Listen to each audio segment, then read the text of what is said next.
अवघा रंग एका झाला रंगात रंगला पांडुरंग.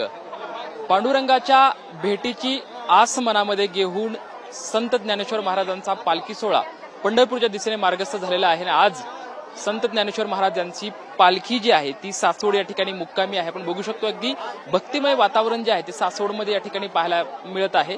ज्ञानोबाच्या पादुकांचं दर्शन घेण्यासाठी अगदी सकाळपासूनच भली मोठी रांग जी आहे ती सासवडमध्ये आपल्याला भाविकांची पाहायला मिळत आहेत. अगदी विठ्ठल नामाचा गजर करत पालखीचं दर्शन घेण्यासाठी भाविकांनी मोठी रांग केल्याची चित्र जे आहे ते आपल्याला या ठिकाणी पाहायला मिळतंय.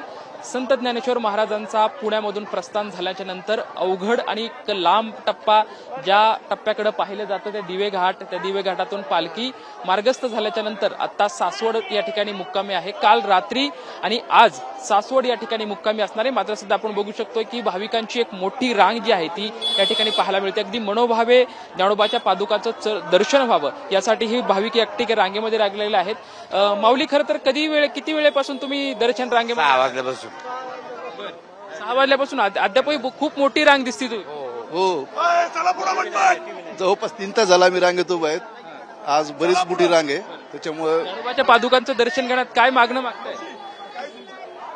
दर्शन घेण्यात राज्यात चांगला पाऊस पडो, सर्व शेतकऱ्यांना त्यांचे जे काही शेतीचं उत्पन्न आहे चांगलं मिळो, आपल्या महाराष्ट्र राज्याचं कल्याण हो. असं वारीमध्ये सहभागी झालेले आहात का दर्शनासाठीच आज फक्त? नाही, वारीत सहभागी झालेले. कुठल्या गावावरून आलात? नगरवरून. माऊली, तुम्ही कुठून आलात? भिगवणवरून आलो मी दर्शनासाठी आलात? दर्शनासाठी चालू. किती वेळापासून या ठिकाणी उभा आहे? आता मी जवळजवळ 6:30 पर्यंत 6:30 पासून उभा आहे इथं. तुम्ही किती वेळापासून उभा आहे? 5:30 वाजल्यापासून. माऊली, रामकृष्ण हरी. रामकृष्ण हरी, सातारा. किती वेळापासून रांगेमध्ये उभा आहे? 6 वाजल्यापासून. काय मागणं मागताय माऊलीमध्ये? काय नाही, ही सेवा घडू आमच्याकडे. आपण बघू शकतोय की एक खूप मोठी रांग जी आहे ती सध्या या ठिकाणी लागलेली आपल्याला पाहायला मिळत आहेत. आणि अगदी मनोभावे ज्ञानोबाच्या पादुकाचं दर्शन व्हावं आणि त्याच्याकडे बळीराजा सुखी व्हावा हीच मागणी आम्ही ज्ञानोबांकडे करत आहोत. आपण या ठिकाणी बघू शकतोय की खूप मोठी रांग जी आहे ती आपल्याला या ठिकाणी पाहायला मिळते. आपण काही भाविकांची आणखी चर्चा करूयात. माऊली, कुठून आलात तुम्ही? आम्ही लातूर. काय मागणं मागणार आहेत माऊलींकडे? माऊलीकडे पाऊस मागणार. किती वेळापासून लाईन मध्ये?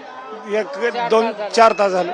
आपण बघू शकतो की जवळपास 2 ते 3 तासापासून या लाईन मध्ये हे सर्व भाविक आहेत ते थांबलेले आहेत. माऊलींच्या पादुकांचं दर्शन व्हावं हीच मनोमन आशा आहे, अपेक्षा आहेत. आपण बघू शकतो की खरं तर तासोनतास हे लाईन मध्ये उभे राहिलेले हे भाविक आहेत आणि कितीही तास उभं राहिलं तरी आम्हाला त्यात पादुकांचं दर्शन घ्यायचं आहे. जरी आम्हाला वारीला जाता नाही आलं तरी पादुकांचं दर्शन घेतल्यानंतर आम्हाला विठ्ठलाचं दर्शन होतंय अशी भावना हे भाविक व्यक्त करताना आपल्याला पाहायला मिळते. कॅमेरामॅन विकी चव्हाण सोबत लक्ष्मण जाधव, ट्युन मराठी, सासवड.